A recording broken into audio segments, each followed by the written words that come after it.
నమస్తే పెద్ద ఆయన, ఎక్కడి నుంచి వచ్చినావు? కరీంనగర్ నగనూరు ప్రతిమ హాస్పిటల్ నగనూరు. నగ్నూరు. ఎట్లా ఉంది ఇప్పుడు ఈ యొక్క సభకు వచ్చి? నాకు ఈ కాంగ్రెస్ పార్టీ ఏం నచ్చలేదు నాకు. ఎందుకు నచ్చలేదు నాకు? 3 నెలలు అయింది. 3 నెలలు నచ్చలేదు. పెన్షన్లు వస్తలేవు. పోతే రైతు బంధు సరిగా ఇస్తలేడు. పెన్షన్లు లేవు. ఏదో ఆసరా పెన్షన్ పెట్టిండు, అది పెట్టాడు. రైతు బంధు అడిగితే చెప్తాను కొడతాము. రైతు బంధు వాళ్ళు ఫస్ట్ వాళ్ళు రేషన్ కార్డులు పెట్టాలి. ఫస్ట్ రేషన్ కార్డులు పెట్టాలి. ఫస్ట్ రేషన్ కార్డులు పెట్టలేదు. ఏదో రైతు బంధు పెట్టిరు, ఇది పెట్టిర్రు. ఇప్పుడు రేషన్ కార్డులు ఉంటేనే రైతుల పంటలు ఎట్లున్నాయి. ఇప్పుడు నీళ్ళు లేవు సారు. ఇప్పుడు నీళ్ళు లేవు. కాళేశ్వరం వేస్ట్ అంటారు. ఇప్పుడు పెద్ద కాలం బంద్ చేసిండ్రు. నీళ్లు లేవు, ఏం లేవు. ఇప్పుడు తెలంగాణలో నెక్స్ట్ ఏది లేదు.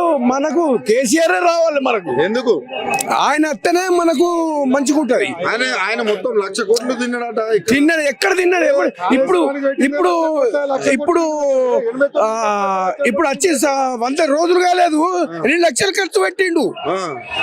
ఆయన 10 సంవత్సరాలు ఉన్నాడు, 2 లక్షలు ఖర్చు పెట్టిండు. ఇప్పుడు తెలియదా? చెప్పుర్రి మీరు. బీజేపీ బీఆర్ఎస్ ఒకటే కదా. అవన్నీ వేస్ట్, అవన్నీ దండిగానే. వీళ్ళు నాటకాలు ఆడతారు. కాంగ్రెస్ వాళ్ళు నాటకాలు ఆడతారు. మన కేసీఆర్ ని గెలిపియాలి. ఎక్కడి నుంచి వస్తారు సార్? రామాన్ సార్, చీరుమాడ మండలం, కరీంనగర్ చీరుమాడ మండలం రామాన్ సార్. ఇట్లా మీటింగ్ వచ్చిర్రు. నెక్స్ట్ ఇక్కడ ఎవరెవరి మధ్యలో పోటీ ఉండబోతుంది? మా అంచనా ప్రకారం బండి సంజయ్ అంటే థర్డ్ ఉంటాడు. సరే, కరీంనగర్ డెవలప్ చేసింది బండి సంజయ్ అట కదా. కరీంనగర్ డెవలప్ చేసింది వినోద్ కుమార్. స్మార్ట్ సిటీ తెచ్చింది వినోద్ కుమార్. హైవేలు తెచ్చింది వినోద్ కుమార్. బండి సంజయ్ ఎక్కడ తెచ్చిండో తెమ్మన్, రమ్మన్. మన దమ్ముంటే రమ్మన్. మీ చర్చలు సీతారు రమ్మన్. బండి సంజయ్ ఎక్కడికి వస్తాడో రమ్మన్. ఏ నేషనల్ హైవే వేయించిండు? వరంగల్ నేషనల్ హైవేనా, లేకపోతే హైదరాబాద్ నేషనల్ హైవేనా, జగిత్యాల ఏ నేషనల్ హైవే వచ్చిండో రమ్మన్. మేము సిద్ధంగా ఉన్నాం. మాకు వినోద్ కుమార్ అన్న ఆయన బండి సంజయ్కి మేము చాలు. ఆయన ఏది బండి సంజయ్ స్థాయికి మేము చాలు. వినోద్ కుమార్ అవసరం లేదు. రమ్మన్. రేపు పొద్దున సిద్ధంగా రమ్మని. ఎక్కడికి పార్లమెంట్ వేదికగా బండి సంజయ్ బాగా కొట్లాడుతున్నాడుగా కరీంనగర్. వాడు ఇది వరకు పార్లమెంట్ లో మాట్లాడిన దాఖలా చూడలే. పార్లమెంట్ లో మాట్లాడిన దాఖలా చూడలే. అదే వినోద్ కుమార్ 106 సార్లు మాట్లాడిండు. 156 సార్లు మాట్లాడిండు. 5 సంవత్సరాల లోపల 150 సార్లు మాట్లాడిండు. అదే బండి సంజయ్ అదే 5 ఏళ్ళ నుండి కనీసానికి ఒక్క వాళ్ళగా బండి సంజయ్ పార్లమెంట్ లో మాట్లాడిన దాఖలాలు చూడలేము. మరి బండి సంజయ్ కంచెలు తెచ్చింది నిధులు. రమ్మన్, చెప్తాడు రమ్మన్. సిద్ధం, నేను సిద్ధం. మరి ఎలక్షన్స్ వస్తున్నాయి. కాంగ్రెస్ ఏమో 6 గ్యారెంటీలు ఇస్తున్నాం, మేము రైతులను చాలా బాగా చూసుకుంటున్నాం అంటున్నది. ఆ నినాదంతో 14 గెలిపియాలంటున్నారు వాళ్ళు. ఇప్పుడు కాంగ్రెస్ 6 గ్యారెంటీ ఇట్లంది. ఓకే, మొన్న జగిత్యాల అది మన ఆదిలాబాద్ లా పెద్దన్న చిన్న అనేది మాట మాట్లాడింది ఎవరే? రేవంత్ రెడ్డి. అంటే పెద్దన్న చిన్న అంటే మీ ఇద్దరం కుమ్మక్కైనా బీజేపీ బీఆర్ఎస్ దొక్కుదాం అన్నట్టే కదా. లేదు, ఆయన ఏమంటున్నా అంటే బీజేపీ బీఆర్ఎస్ ఒకటి అంటుండు. అది మీకు ఎట్లా అర్థమైంది? సరే, మాకు అర్థం కాలేదు. మీకు ఎట్లా, మీ ప్రెస్ వాళ్ళకి ఎట్లా అర్థమైంది? పెద్దన్న చిన్న అంటే మీకు ఎట్లా అర్థమైంది? బీఆర్ఎస్ దొక్కుదామనే కదా పెద్దన్న చిన్న. అదే మోడీ నీరన్ మోడీ వాడిని విని ఇష్టం వచ్చినట్టు మాట్లాడినావు.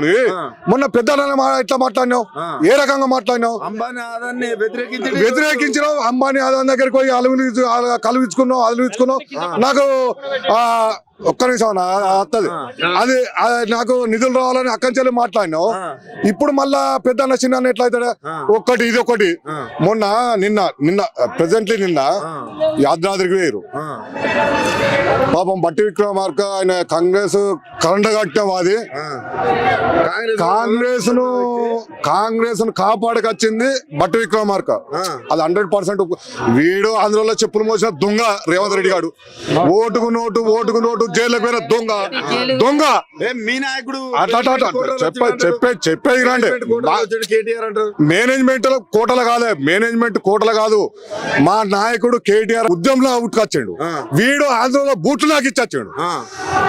అది పక్క పెట్టండి. నిన్న బట్టి విక్రమార్కను అరే వాడు ఎస్సీ అని కింద కూర్చుండ పెడతావా? నేను అదే రేవంత్ రెడ్డి, ఉత్తమ్ కుమార్ రెడ్డి, కోమటిరెడ్డి వెంకటరెడ్డి, మన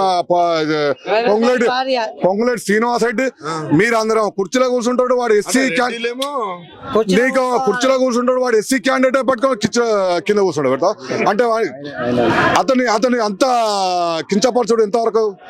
కొండ సురేఖ చూస్తారు మీరు లుచ్చ, అతనంత లుచ్చ లేడు, అతనంత బద్మాష్ లేడు.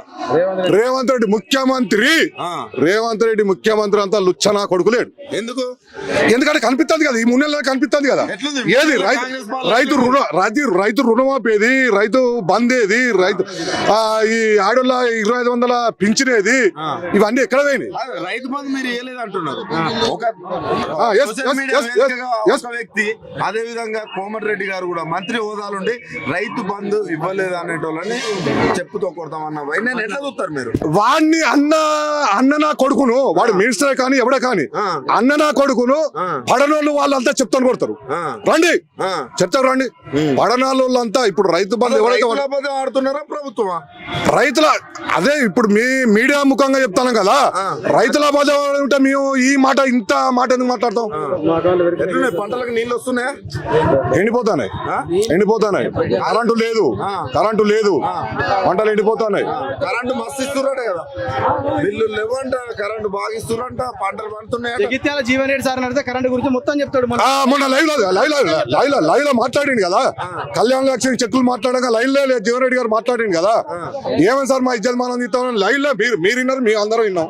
ఇక వాళ్ళ ఎమ్మెల్సీ వాళ్ళే మాట్లాడంగా ఇంకా మళ్ళా కరెంట్ గురించి మీరు మమ్మల్ని అడుగుడు ఎందుకు, మీకు ఎప్పుడు ఎందుకు? ఇది 3 నెలల్లో ఎట్లా అనిపిస్తుంది రైతులకు? 100% అప్టర్ ఫ్లాప్.